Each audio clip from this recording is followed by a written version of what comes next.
Yes, okay, we're on. Hi guys, this is Mark Lochran here, Mark from Christ Life. Just want to say to everybody that I'm super happy, super proud.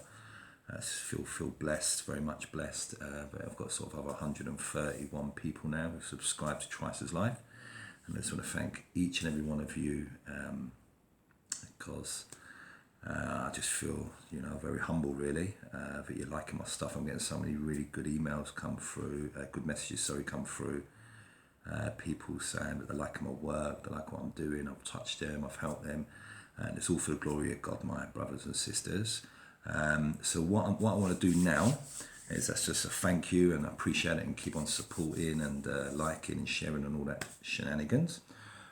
What I want to do now is my testimony, because we've all got a cool testimony, how we come to know Jesus, or more so how we come to know that Jesus knows us, rather than us thinking we know Jesus, because as we all know, the road is wide for people who think they know him but don't actually know him. So I just want to do a little testimony on where I'm at. I was Catholic my whole life. I'm 46 now. I came to the Lord 6 years ago. And for 40 years, my entire life, I was a second generation Irish Catholic, brought up in London. And I was proud, man, like we all are. It's most people who know are cultural religious, if you like. So I was Irish, I was Catholic, super proud of it, but didn't even know it. Never read the Bible, never thought about Jesus, never thought about God. I was living my life in the flesh completely. I was a sales professional, sales manager, sales director, earning loads of money. I was baptized, thinking that was what baptism was. And actually I was really good at sales. I thought it was my gift from God. I was so lost in my path. But my understanding, it never happened overnight, but basically my father passed away in Ireland. He died very suddenly from cancer. Within 8 weeks, he got it in the hospital and then he was dead. So I was in Ireland, in the Republic of Ireland, where my family are from. That's where my father's buried. And we just had the funeral, a Catholic funeral. Now, a couple of things happened before that. Before that funeral, where we had the last rite, what was said to my father by the Catholic priest at his in the bed in the hospital, basically. Didn't even know about that. I wasn't aware of that at all. And then at the actual wake in Ireland, I don't know about other Catholic countries, but in Ireland it's done the night before the funeral. So in the night, in the day, we were getting the house ready, where the coffin comes in and it's put into the front room. All the mirrors are turned around in the house. The TV's sort of taken away, and everything's taken around the room, and it's just left there in the room. And then Irish people, we sing songs. We all sang songs around it. So all these traditions I wasn't aware of. So that just sort of stuck in my brain. But what happened, which really struck me for the first time in my entire life, is I just done my father's eulogy. Now, an eulogy is where you talk about your father or your loved one, at the funeral for a few minutes, So I'd done the eulogy. I just finished it. It was the most emotional, hardest thing I've ever done in my entire life. Finished it. I sat down, nearly cried about 3-4 times. And I sat down, my head was down. I was in the Catholic church. And then I just felt a voice go, look at the idolatry, Mark. And I looked up and I saw all the statues and the paintings and the pictures, and I've never noticed it in my entire life. And I've been to Catholic churches, been to masses over the years, loads of times. Don't know how many, more than I know. And I never even ever once even thought about looking at the idolatry. So that was kept on playing in my mind whilst I was still in Ireland. So I went back to England and started researching. And what I researched was the Catholic Church. That's where I first went to actually research the Catholic Church, basically. And then found out about Constantine, 325, the Council of Nicaea, how it all, how the Catholicism all came about, basically the Roman Catholic Church. That was at 325 AD. But then realise, hang on a minute, there's 300 years here of history of early church, early disciples, of a persecuted religion, which I wasn't aware of. It didn't dawn on me. It never thought to me that. But Catholicism started 400 years later in the 4th century. But one thing that happened when I started researching the Catholic Church and started looking into Jesus, basically into his life, into his who he was, and the evidence behind it all, is I ended up getting drawn down a road of Satanism. Now, it wasn't mean I turned Satanist. Well, it meant what I mean is that I started to study videos on Satanism and looking into it. And it was like the devil was trying to push me down a road, trying to keep me away from the Father, keep me away from Jesus, and going to Satanism. But God had other ideas, because I got something very clear from that. And it was the first time that it cemented that Jesus, the Trinity, it's all real, it's all true. And what it was all of these Satanists and all of their interviews that I was watching and studying and looking at, every single one of them got answered a question. And the question was this: what are you going to do when Satan comes back? Which is the false Messiah. It's the Messiah. He's coming back. A counterfeit Christianity, if you know Satanism.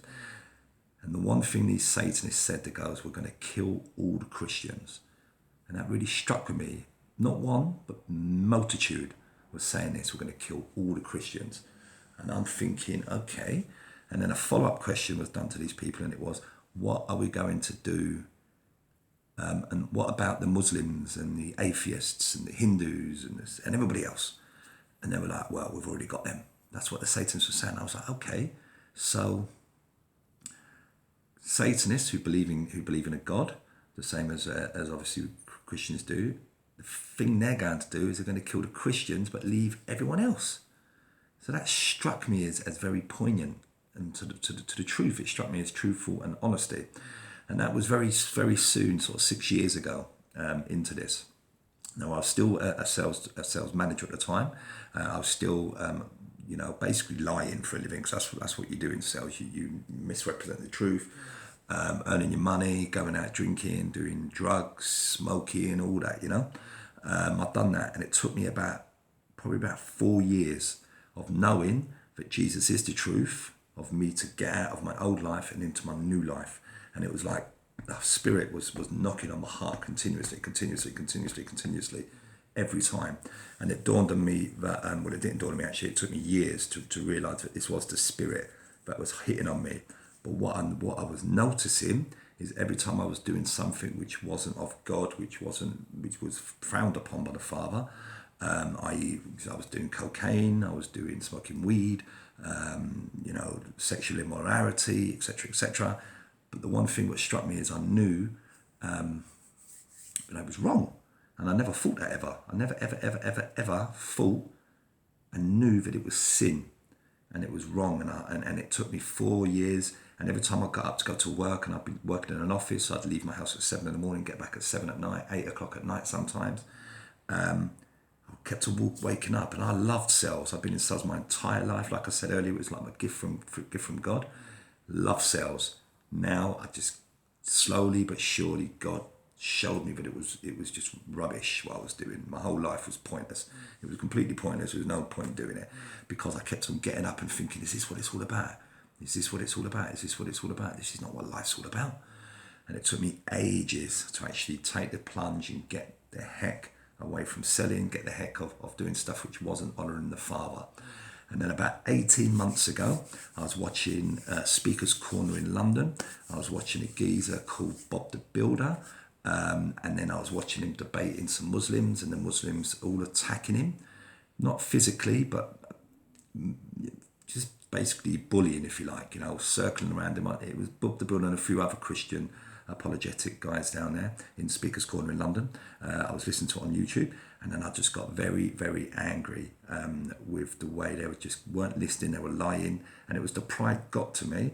But then I decided to start challenging and using polemics on YouTube, and I've done that for I'm doing that still to this day, but the point is that I started doing it ferociously, and like a maniac, really, just completely on it, debating people, shutting people down, started reading the Quran, reading the Bible continuously, and what I've got now is I've got evidence upon evidence, about 500 documented conversations with people, 584 pages of information, and every single one of these Muslim people that I challenged online, they'd all disappeared, they'd all run away, they'd all start using ad hominems, and what I learned was it's about putting my words across, but not my words, Bible or Quranic scripture only, without opinions, without ego, without none of that, just using pure humility. And then I read obviously in Peter,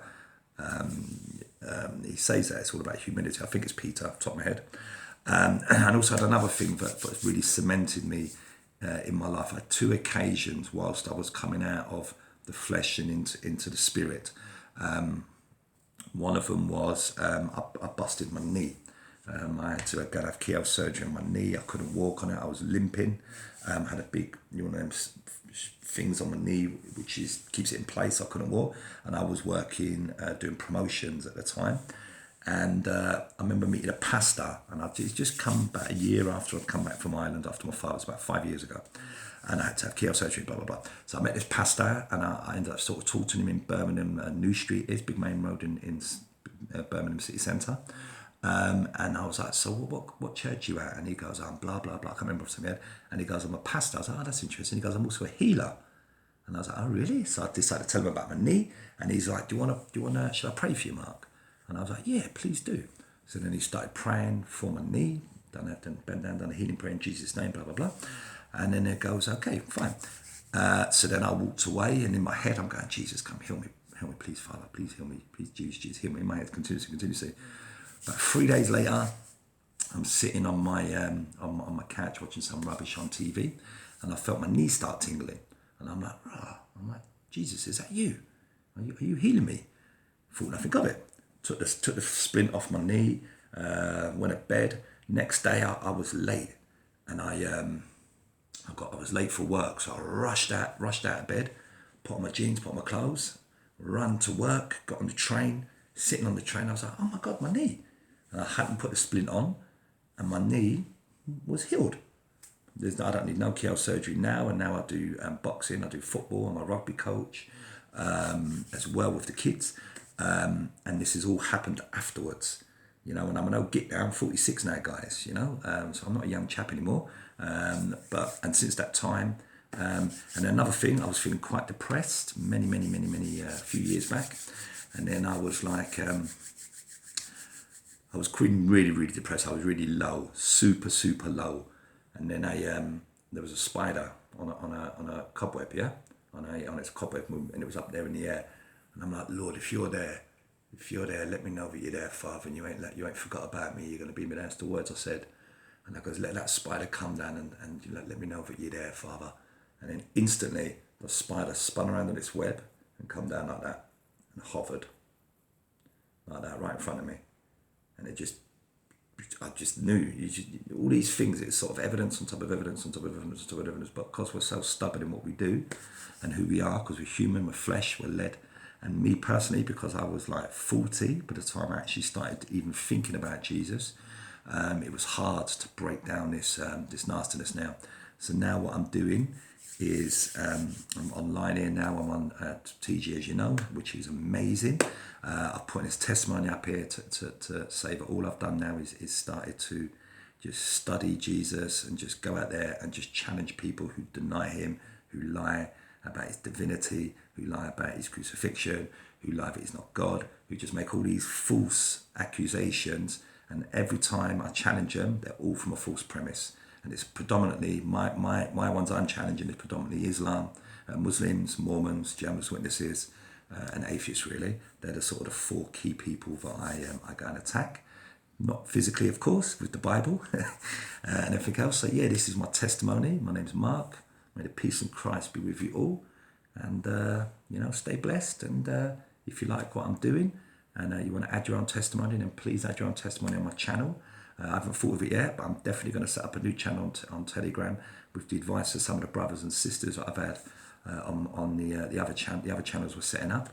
I'm going to set up a testimonial channel, and this is the first one. So, if you like it, put your own video up and let other people know how you come to know Jesus.